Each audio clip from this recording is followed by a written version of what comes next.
All right, as we know, Alex Pereira is the middleweight champion of the world, a sensational kickboxer, a gigantic middleweight, and a man with extreme knockout power.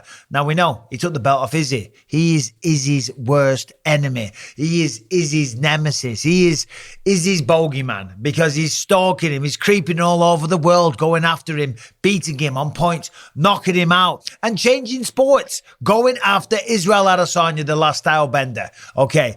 Now, he's beaten him 3 times, but will it be the 4th? Because, of course, Israel Adesanya, incredible middleweight champion, right? Other than Anderson Silva, the most successful middleweight of all time in the UFC. Bar none. Huge star. Love the guy.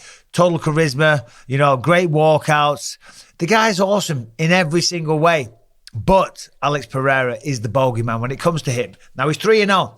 Okay, we all think that Izzy and Pereira is going to be the next fight. However, Pereira came out, did an interview and said, if the fight doesn't happen, then Robert Whittaker will be next. So let's go through what he actually said. He did an interview the other day. He said, I see these 2 guys next. Pereira said, Adesanya was a dominant champion, so he has the preference to be competing for the belt again.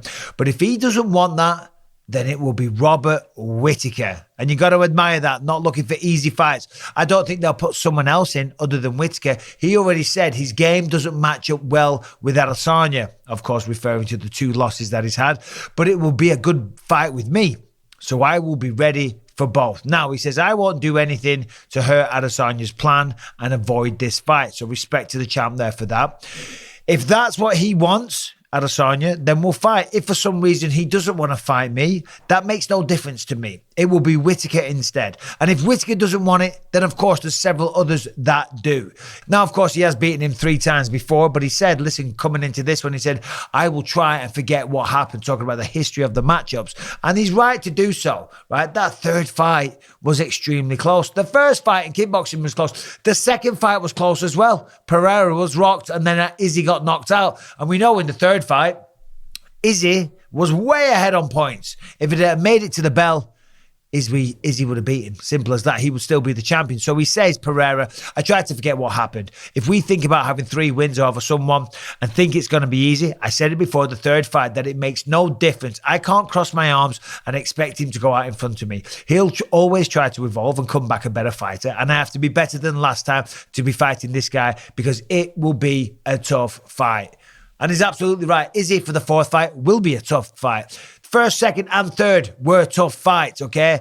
But if that doesn't happen, Robert Whittaker is the next man in line, and Pereira wants to take him on. And you got to respect that because that is not an easy fight for Alex Pereira. Now, granted, when you look at Whittaker, a former welterweight that did lose a few fights at welterweight, looking at his record here, lost to Court McGee and got knocked out of Stephen Wonderboy Thompson. But you got to think that it was those tough weight cuts to 170 that affected his ability to take a shot and to fight at a high pace. Weight cuts are an absolute nightmare. Then he moved up to middleweight.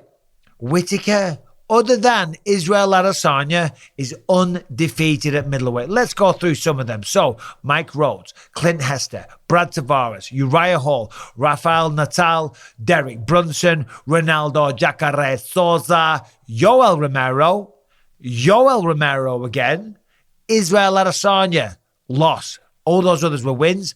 Darren Till, win. Jared Cannonier, Kelvin Gastelum, 3 sensational wins, and then a loss to Israel Adesanya again, okay? And then he came back last year in Paris in September against Marvin Vettori and put on one of the best performances of his life. Not only did he win that fight, but he cemented himself as the next best middleweight on the planet other than Israel Adesanya.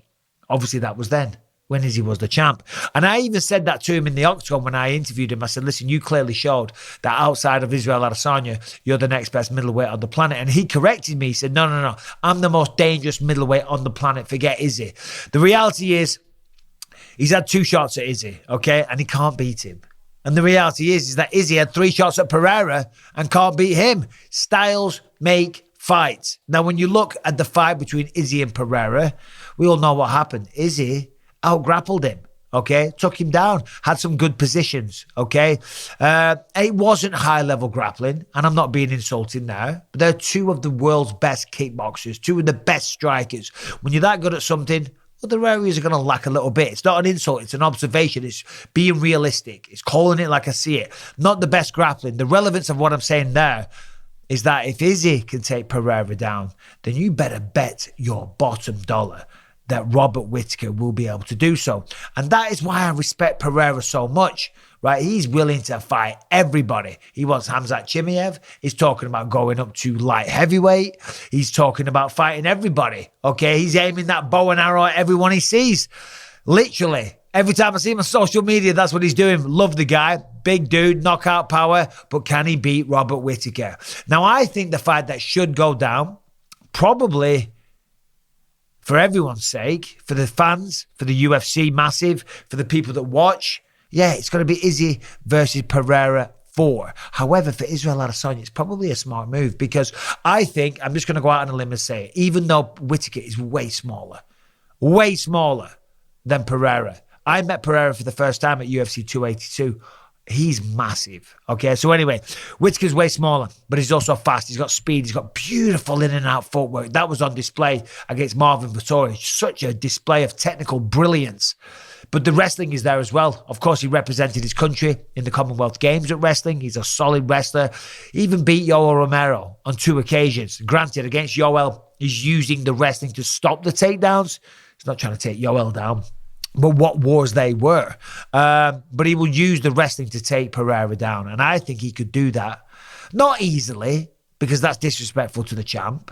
And not maybe consistently time after time. But I think he could do it enough to get a decision. He could even do it enough to take him down, make a mistake, Pereira, give up his back, and then Whittaker choke him out or something like that. Or even get on top and ground and pound him. So I think Whittaker would win that fight. I really do. And what does that do? Well, that opens the door for Israel Adesanya to come back once again and beat Robert Whittaker for a third time and take the belt back. Now, of course, if that was to happen, people would say, well, Izzy's looking, for the easy path to becoming the champion again. Izzy's never looked for the easy path. Let's be honest. He's taken on all comers. And if he doesn't fight Pereira next, it's not because of this great big mastermind plan looking for easy matchups. It's because he just went through the pressure of being the champion for multiple years.